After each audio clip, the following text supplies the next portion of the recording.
Hi friends, good morning. నా పేరు Suresh. I working in government junior college. AP TET డిఎస్సికి social స్టడీస్కి సంబంధించినటువంటి చాలా ఇంపార్టెంట్ క్వశ్చన్స్ మనకి డిఎస్సి ఏపీ టెట్లో రావడం జరుగుతుంది. దానిలో భాగంగా ముఖ్యంగా జాగ్రఫీ, భారతదేశ భూగోళ శాస్త్రంలో కనీసం మనకి సబ్జెక్టు పరంగా ఏపీ టెట్లో మొత్తం 60 ప్రశ్నలకు గాను దాదాపు 15 నుంచి 18 ప్రశ్నలు ఈ జాగ్రఫీ విభాగం నుంచి రావడం జరుగుతుంది. అయితే మనం ఈరోజు భారతదేశ భూగోళ శాస్త్రంలో నదీ వ్యవస్థ అంటే 9th క్లాస్ 3వ చాప్టర్లోని నీటి పారుదల అనేటువంటి పాఠ్యాంశంలో భాగంగా నదీ వ్యవస్థ గురించి తెలుసుకుందాము. భారతదేశంలో ముఖ్యంగా మనకి నీటిపారుదల అంతా కూడా నదీ వ్యవస్థ మీద ఆధారపడి ఉంది. ఈ నదుల వల్లే మన భారతదేశం సస్యశ్యామలంగా పాడి పంటలతో చాలా వైభవంగా ఉంది. అయితే ఈ నదులు మనకి భారతదేశంలో నదీ వ్యవస్థ 2 రకాలుగా ఉంది. 2 రకాలు చూడండి. భారతదేశంలో నదీ వ్యవస్థ 2 రకాలంటే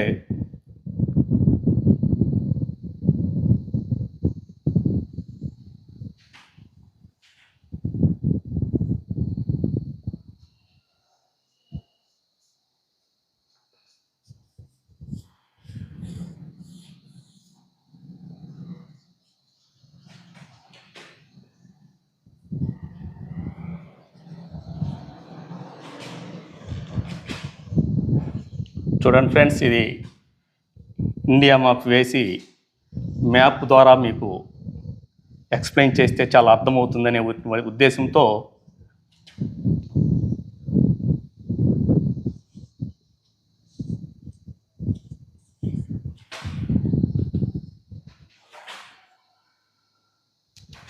ఇది మనకి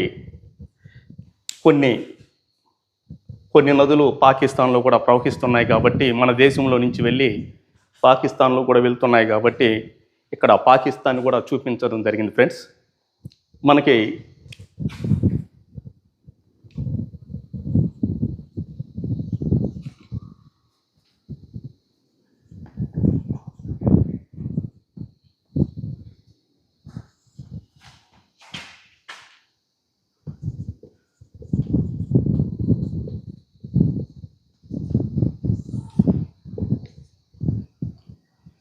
హిమాలయ నదులు,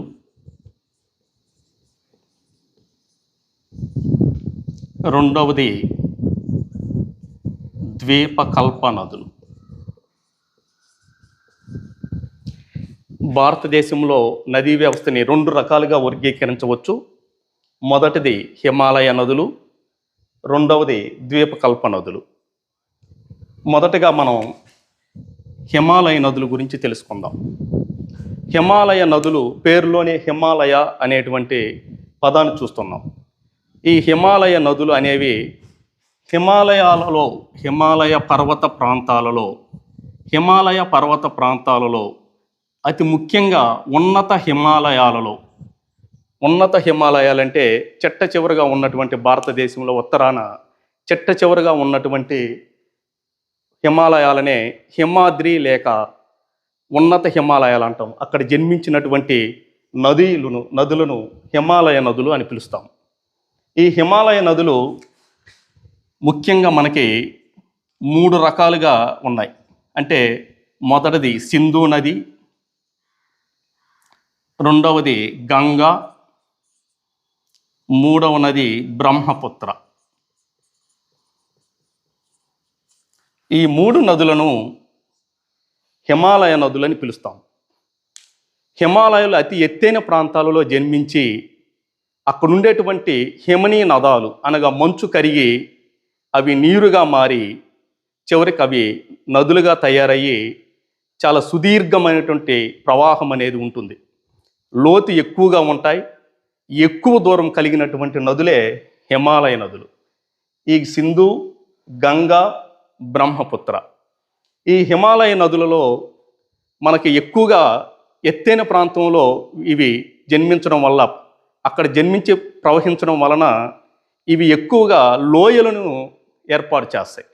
అందుకనే ఎక్కువ గార్జులు ఏర్పడతాయి. హిమాలయ నదులలో మనం పర్వత ప్రాంతాల్లో కనుక చూస్తే హిమాలయాలలో ఎక్కువగా గార్జ్ అనగా ఈ విధమైనటువంటి ఒక లోయ ఆకారం.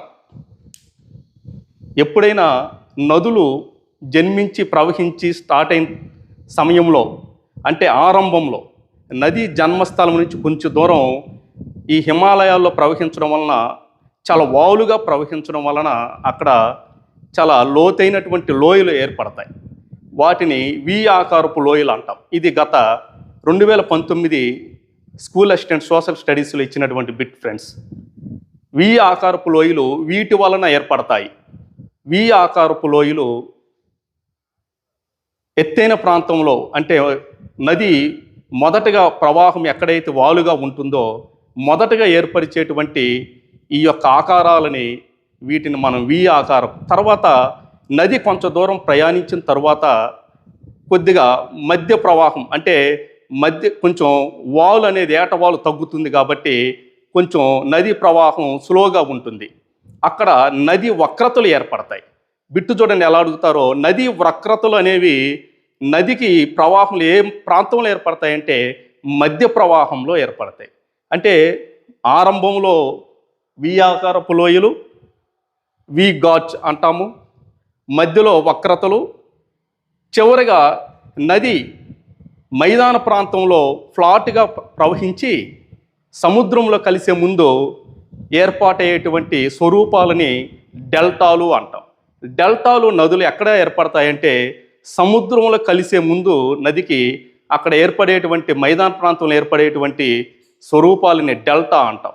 అక్కడ చాలా సారవంతమైనటువంటి ఒండ్రు నిక్షేపాలు, మట్టి కలిసినటువంటి ఒక మైదాన ప్రాంతం ఏర్పడుతుంది. అక్కడ పంటలు కానీ ఏదైనా సరే అక్కడ సారవంతమైన భూమి వల్ల మనకి చాలా సస్యశ్యామలంగా ఉంటుంది.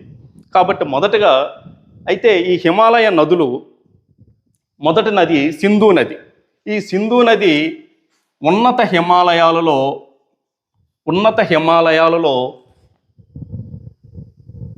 మానస సరోవరం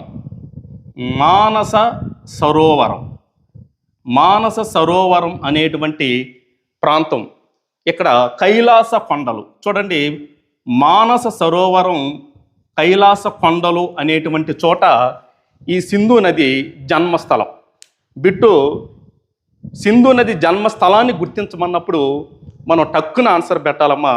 కళ్ళు మూసుకొని ఆన్సర్ ఏంటంటే మానస సరోవరం దగ్గర కైలాస కొండలలో జన్మించినటువంటి ఈ నది జమ్మూ కాశ్మీర్లో లడక్ అనేటువంటి ప్రాంతం వద్ద ఈ నది ఎంటర్ అవుతుంది.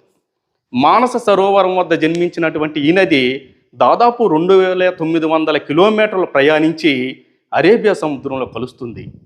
ఈ నది కైలాస కొండలలో మానస సరోవరం వద్ద జన్మించి లడఖ్లో ఎంటర్ అయ్యి ఇక్కడ జమ్మూ కాశ్మీర్లో ఇక్కడ కొన్ని ఉపనదులని కలుపుకుంటుంది. జస్కర్, హూంజా వంటి కొన్ని నదులని, శ్యోక్ అనేటువంటి నదులని ఇక్కడ చూడండి. జస్కర్ అనేటువంటి నది ఏ నదికి ఉపనది అంటే సింధు నదికి జస్కర్ నది ఉపనది. తర్వాత హూంజా అనేటువంటి నది ఏ నదికి ఉపనది అన్నప్పుడు మనం సింధు నదికి ఉపనది అని చెప్పాలి. ఈ సింధు నది, ఈ నదుల్ని ఉపనది అనగా ప్రధానమైన నదిలో కలిసేటువంటి చిన్న ప్రవాహ నదిని ఉపనది అంటాం. ఈ నది చివరికి జమ్మూ కాశ్మీర్లో గుండా ఇలా వచ్చి ఇక్కడ పాకిస్తాన్లో అటాక్ అనేటువంటి ప్రాంతం వద్ద పాకిస్తాన్లోకి ఎంటర్ అవుతుంది. పాకిస్తాన్లోకి ఎంటర్ అయినటువంటి ఈ యొక్క సింధు నదికి ఇక్కడ మితాలీ కోట్ అనేటువంటి పాకిస్తాన్లో ఉందమ్మా. మితాల్ కోట్ వద్ద ఇక్కడ ఐదు ఉపనదులు ఈ సింధు నదికి కలుస్తాయి. చూడండి, మొదట ఎగువ ప్రాంతంలో జస్కర్, పూంజా, మరి ఇంకొక 2 నదులు, మొత్తం 4 నదులు అక్కడ కలిస్తే, కొంచెం దిగువకు వచ్చిన తర్వాత పాకిస్తాన్లోకి ఎంటర్ అయిన తర్వాత సింధు నదికి మరొక 5 నదులు, ఇవి చాలా ఎత్తైన ప్రాంతంలో ప్రవహిస్తాయి. చాలా వరదలు తీసుకొచ్చేటువంటి నదులు, చాలా నష్టాన్ని కూడా చేకూరుస్తాయి. ఈ నదులు పాకిస్తాన్లోని మెతాలీకోట్ అనేటువంటి ప్రాంతం వద్ద బాల్టిస్తాన్, గిల్గిత్ అనే ప్రాంతాన్ని దాటుకొని ఎప్పుడైతే పాకిస్తాన్లోకి ఎంటర్ అవుతుందో, బాల్టిస్తాన్, గిల్గిత్ అనే 2 ప్రాంతాలను దాటుకొని పాకిస్తాన్ అటోక్ వద్ద పాకిస్తాన్లోకి సింధు నది ఎంటర్ అయ్యి అక్కడ 5 ఉపనదుల్ని కలుపుకుంటుంది సింధు నది. అవి ఏంటంటే జీలం, చూడండి, సింధు నదికి ఉపనదులు జీలం, చీనాబ్, రావి, బియాస్, సట్లెజ్.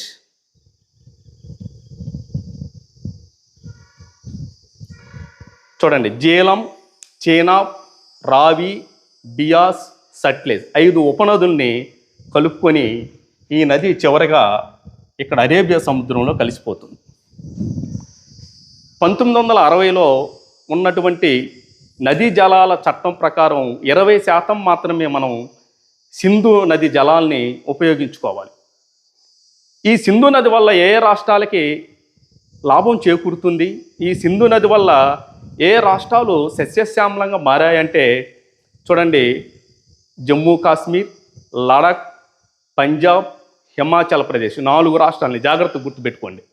జమ్మూ కాశ్మీర్, లడాక్, హిమాచల్ ప్రదేశ్, పంజాబ్. అందుకనే పంజాబ్ ఎందుకు వ్యవసాయ రంగంలో ముందుందంటే, ఇన్ని నదులు ప్రవహిస్తున్నాయి కాబట్టే ఆ రాష్ట్రం వ్యవసాయ రంగంలో ముందుంది. 92% వరకు దాదాపు వ్యవసాయం మీద ఆధారపడి బతుకుతున్నారు. చాలా సస్యశ్యామలంగా ఉంది. పాంచ్ ప్లస్ ఆబ్ కాబట్టి అది పంజాబ్ అని కూడా దానికి మరో పేరు ఉంది. కాబట్టి ఈ సింధు నది వల్ల చూడండి ఈ ప్రాంతం అంతా కూడా సస్యశ్యామలంగా మారింది. అందువల్లే మనకి ఈ సింధు నది మీద ఏదో ఒక అంశం మీద మనకి ప్రశ్న వచ్చే అవకాశం ఉంది. చివరికి మరి చెప్పాను, 1960 ప్రకారము నదీ జలాల చట్టం ప్రకారము 20% మాత్రమే. బిట్ ఇలా కూడా అడగొచ్చు, ఎంత శాతము నీటిని సింధు నది జలాలని భారతదేశం వినియోగించుకోవచ్చు? 20%, 30%, 40%, 50% అనొచ్చు. 20%, 20% నదీ జలాలని భారతదేశం ఉపయోగించుకోవచ్చు. అలాగే సింధు నది జన్మస్థలం ఏది అన్నప్పుడు మానస సరోవరం, కైలాస కొండలు, ఇవి టిబెట్ ప్రాంతంలో కలవు. టిబెట్ ప్రాంతం అంటే అతి ఉన్నతమైనటువంటి ఎత్తైన పర్వత శ్రేణులు ట్రాన్స్ హిమాలయాల్లో జన్మించి ఈ నది అనేక ఉపనదులని, చూడండి, జస్కర్, పూంజా, నుబ్రాక్, షోన్ అనేటువంటి 4 నదులు, తర్వాత జీలం, చీనాబ్, రావి, బియాస్, సట్లెజ్ దాదాపు 9 ఉపనదుల్ని మీకు నేను వివరించడం జరిగింది. అలాగే పాకిస్తాన్లో ఎక్కువ దూరం ఈ నది ప్రయాణిస్తుంది. చూడండి, అంటే మన దేశంలో సింధు నది చాలా తక్కువ దూరమే ప్రవహిస్తుంది, కానీ ఎక్కువ దూరం, ఎక్కువ ప్రవాహం ఎక్కడుందమ్మా అంటే పాకిస్తాన్లో ఉందని చెప్పొచ్చు మనం. చూడండి, బిట్టు ఇలా కూడా అడగొచ్చు, సింధు నది ఈ దేశంలో ఎక్కువ దూరం ప్రవహిస్తుంది అన్నప్పుడు వాడు మనం కన్ఫ్యూజ్ చేయడానికి బంగ్లాదేశ్, భారతదేశం, పక్కనే ఆఫ్ఘనిస్తాన్ ఉంది కాబట్టి ఆఫ్ఘనిస్తాన్, పాకిస్తాన్ అంటారు. కళ్ళు మూసుకొని ఆన్సర్ చేయండి అమ్మా. పాకిస్తాన్లో ఎక్కువ దూరం సింధు నది ప్రవహిస్తుంది. ఎక్కువగా నది వక్రతలను ఏర్పరిచేటువంటి నదులు ఈ సింధు నదికి కలవు. అందుకని చూడండి, వరదలు ఎక్కువగా ఉంటాయి, తీవ్ర నష్టాన్ని తీసుకువస్తాయి. అనేక రకాలైనటువంటి సంఘటనలు కూడా మనం అరుదుగా వింటాం. రావి, బియాస్, సట్లెజ్ అంటే ఇవి ఎత్తైనటువంటి పర్వత ప్రాంతాల నుంచి దుమికడం వల్ల అక్కడ విపరీతమైనటువంటి నష్టం జరుగుతుంది. అలాగే చూడండి, ఈ సింధు నది ఎక్కడ, ఏ సముద్రంలో ఇది కలుస్తుందంటే అరేబియా మహాసముద్రంలో కలుస్తుందని చెప్పాలి. అలాగే సింధు నది ఏ సంవత్సరంలో వచ్చినటువంటి చట్టం వల్ల సింధు నది జలాన్ని 20% మాత్రమే భారతదేశం ఉపయోగించుకోవచ్చు అంటే 1960లో చేసినటువంటి చట్ట ప్రకారం నదీ జలాల పంపిణీ చట్ట ప్రకారం 20% మాత్రమే మనం ఉపయోగించుకోవాలి. అలాగే భారతదేశంలో ఏ రాష్ట్రాలు సింధు నది జలాలని పరివాహక ప్రాంతం ఉంది, సింధు జలాలని మనం ఉపయోగించుకుంటున్నాయంటే పంజాబ్, హిమాచల్ ప్రదేశ్, అలాగే జమ్మూ కాశ్మీర్, లడ్డక్ అనేటువంటి ప్రాంతాలు ఎక్కువ పరివాహక ప్రాంతం ఉందని చెప్పి. పరివాహక ప్రాంతం అంటే ఆ నది ప్రధాన నది మరియు దాని ఉపనదులు కలిసి ఏ ప్రాంతంలో అయితే అవి ప్రవహిస్తున్నాయో, ఏ ప్రాంతాలకైతే అవి నదీ జలాలు అందుతున్నాయో, ఉపయోగపడుతున్నాయో ఆ ప్రాంతాన్ని మొత్తాన్ని కలిపి నదీ పరివాహక ప్రాంతం లేదా హరివానం అని కూడా పిలుస్తాం. ఇది మనకి సింధు నది గురించి. నెక్స్ట్ మరొక హిమాలయ నది, అంటే హిమము కరిగి మంచు కరిగి ప్రవహించేటువంటి నదులు. ఇవి జీవనదులు, ఎల్లప్పుడూ నిరంతరము సంవత్సరం పొడవునా ప్రవహిస్తాయి కాబట్టి వీటిని జీవనదులు అని కూడా అంటాం. అలాగే ఈ జీవనదిలో మరొక నది ఏంటంటామంటే గంగా నది. గంగా అతి పవిత్రమైన నది, మన భారతదేశంలోనే అతి పొడవైన నది అని కూడా చెప్తాము. దీని పొడవు ఎంతమ్మా అంటే 2500 కిలోమీటర్లు. సింధు నది పొడవు 2900 కిలోమీటర్లు. గంగా నది మన దేశంలో ప్రవహించేటువంటి అతి పొడవైన నదిగా మనం చెప్పొచ్చు. మరి గంగా నది ఇది కూడా హిమాలయాలలో రెండు చోట్ల జన్మిస్తుంది. ఈ గంగా నది అంటే రెండు నదుల కలయిక. గంగా నది ఒకే చోట జన్మించి సింధు నదిలాగా రాలేదమ్మా. ఇది 2 చోట్ల జన్మించి ఒకటిగా చేరి అక్కడి నుంచి గంగా నదిగా మనకి ప్రయాణిస్తుంది. చూడండి, గంగా నది మనం ఏమన్నామంటే గంగా నది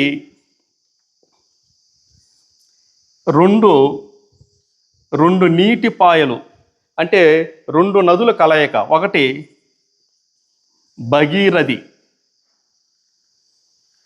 రెండవది అలకనంద. భగీరథి, అలకనంద ఈ 2 నదులు మనకి హరిద్వార్ అనే చోట 2 కలిసి మనకి గంగా నదిగా మారుతుందన్నమాట. అంటే భగీరథి, అలకనంద. భగీరథి జన్మస్థలం గంగోత్రి అనేటువంటి హిమనీ నదం వద్ద మొట్టమొదటి ఈ చీలిక, అంటే ఈ పాయ జన్మిస్తుంది భగీరథి. రెండోది అలకనంద, ఇది బదరీనాథ్ వద్ద వాయవ్య దిశలో సతప్నాథ్ అనేటువంటి చోట ఈ యొక్క నది జన్మిస్తుంది. ఈ 2 నదులు కలిసి మనకి గంగా నదిగా వస్తాయి. ఈ గంగా నది జమ్మూ కాశ్మీర్లో మనకి ఎంటర్ అయినప్పుడు అక్కడ కొన్ని ఉపనదులు దాంతో కలుస్తాయి.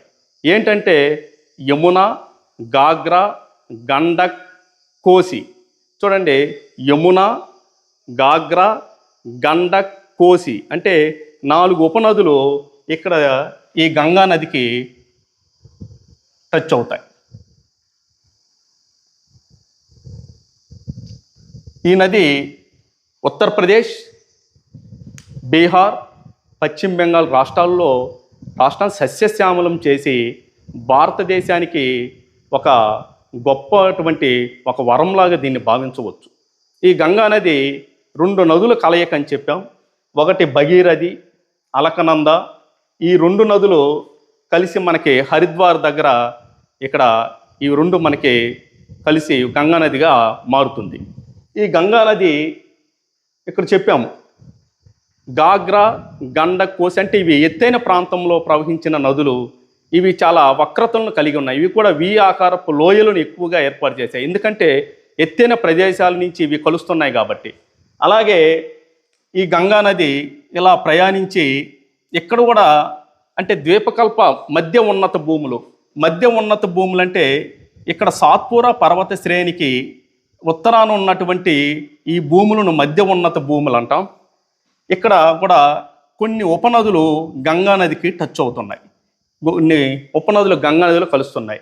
అవి ఏంటంటే కెన్, బెట్వా, సోన్, అనేటువంటి నదులు, కెన్, బెట్వా, సోన్ అనేటువంటి నదులు ఇటు కుడివైపు నుంచి వచ్చే నదులు, గాగ్రా, గండక్, కోసి, యమున అనేటువంటి నదులు ఇక్కడ ఎడమవైపు నుంచి కలిసే నదులు.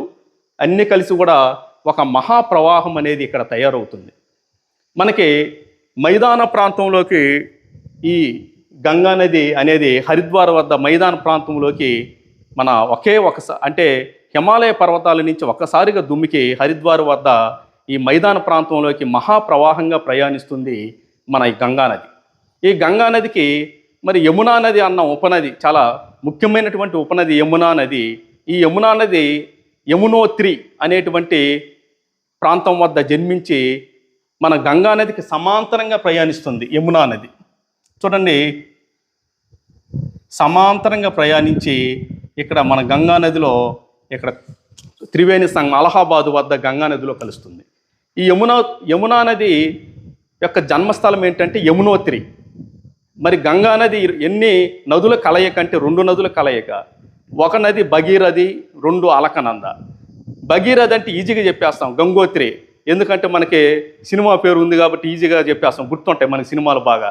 కానీ అలకనంద యొక్క జన్మస్థలం అంటాడు. మనం అప్పుడు చాలా జాగ్రత్తగా ఇది ఎక్కువసార్లు మనం రివిజన్ చేయాలి, గుర్తుపెట్టుకోవాలి. అలకనంద సతపనాథ్, బదరీనాథ్కి వాయువ్య దిశలో ఉన్నటువంటి సతపనాథ్ అనేటువంటి మరి హిమాలయాల్లో ఉన్నటువంటి ఆ ప్రాంతం వద్ద ఇక్కడ మనకి అలకనంద అనేటువంటి నది జన్మిస్తుంది. ఈ 2 నదులు మరి ఎక్కడ కలుస్తాయి అంటే హరిద్వార్ అనేటువంటి చోట కలుస్తాయి. అక్కడి నుంచి ఈ గంగా నది కుడివైపు నుంచి ద్వీపకల్ప మధ్య ఉన్నత భూముల నుంచి ఉపనదులు ఏవైతే ఉన్నాయో అంటే అడుగుతాడు. అంటే కెన్, బెట్వా, సోన్ ఈ 3 నదులు ద్వీపకల్ప పీఠభూమి నుండి మధ్య ఉన్నత భూమిలో మీదుగా మన గంగా నదికి ఉపనదులుగా ఉన్నాయి.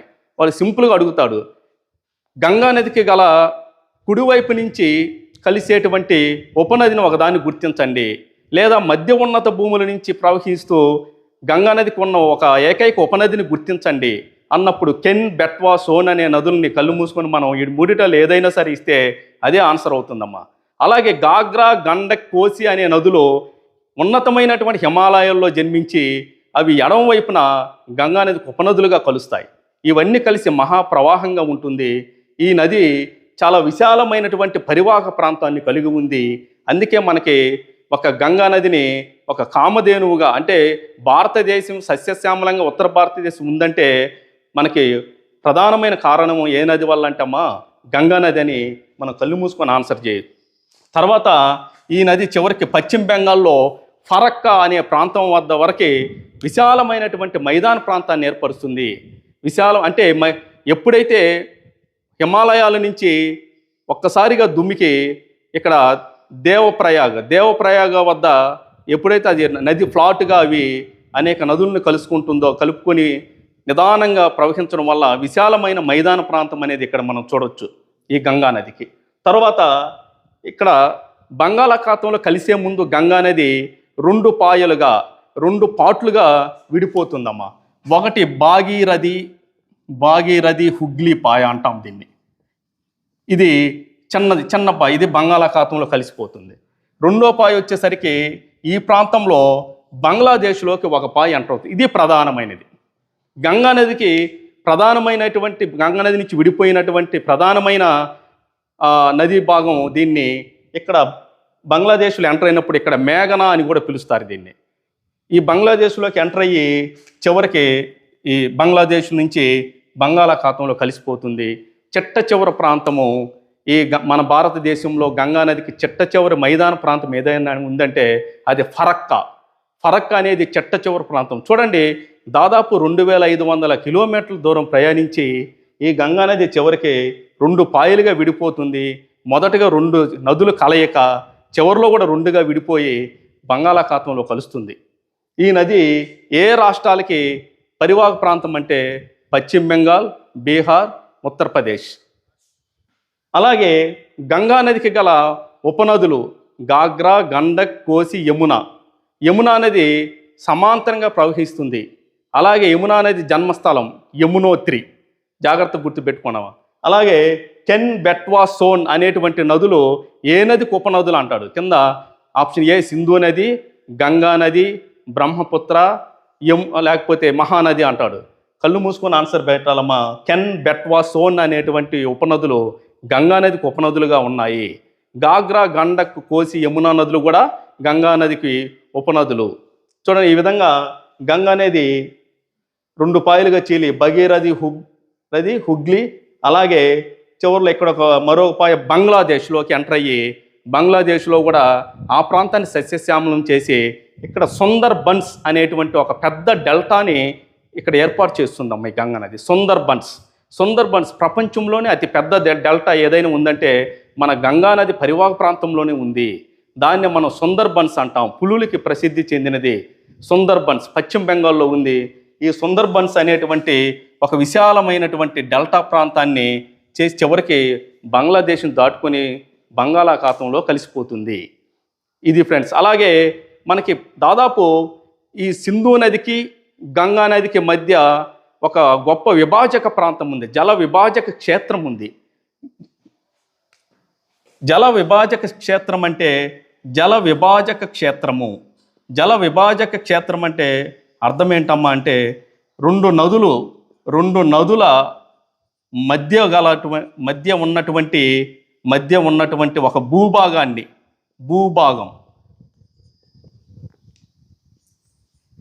ఇదొక నది. ఈ మధ్యలో ఉన్నటువంటి మైదాన ప్రాంతాన్ని జల విభాజక క్షేత్రం అంటాం. అటువంటి సింధు నదికి గంగా నదికి మధ్య గల జల విభాజక క్షేత్రం మైదాన ప్రాంతం ఉంది.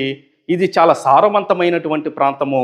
ఇక్కడ అంబాలా అనేటువంటి ఒక పారిశ్రామిక ప్రాంతం కూడా ఈ గంగా సింధు మైదానికి మధ్యలో ఉందమ్మా. అంబాలా, పంజాబ్లో గల అంబాలా, ఇది విశిష్టమైనటువంటి పారిశ్రామిక ప్రాంతము, చాలా అభివృద్ధి చెందినటువంటి ప్రాంతం. 1800 కిలోమీటర్ల అంబాలా నుండి దాదాపు ఫరక్కా వరకు విశాలమైనటువంటి మైదాన ప్రాంతాన్ని మన ఉత్తర భారతదేశంలో గంగా నది ఏర్పాటు చేసిందని చెప్పొచ్చు. కాబట్టి ఫ్రెండ్స్, ఈ వీడియో మీకు నచ్చినట్లయితే లైక్ చేయండి. ఏమైనా సలహాలు సూచనలు ఇవ్వండి.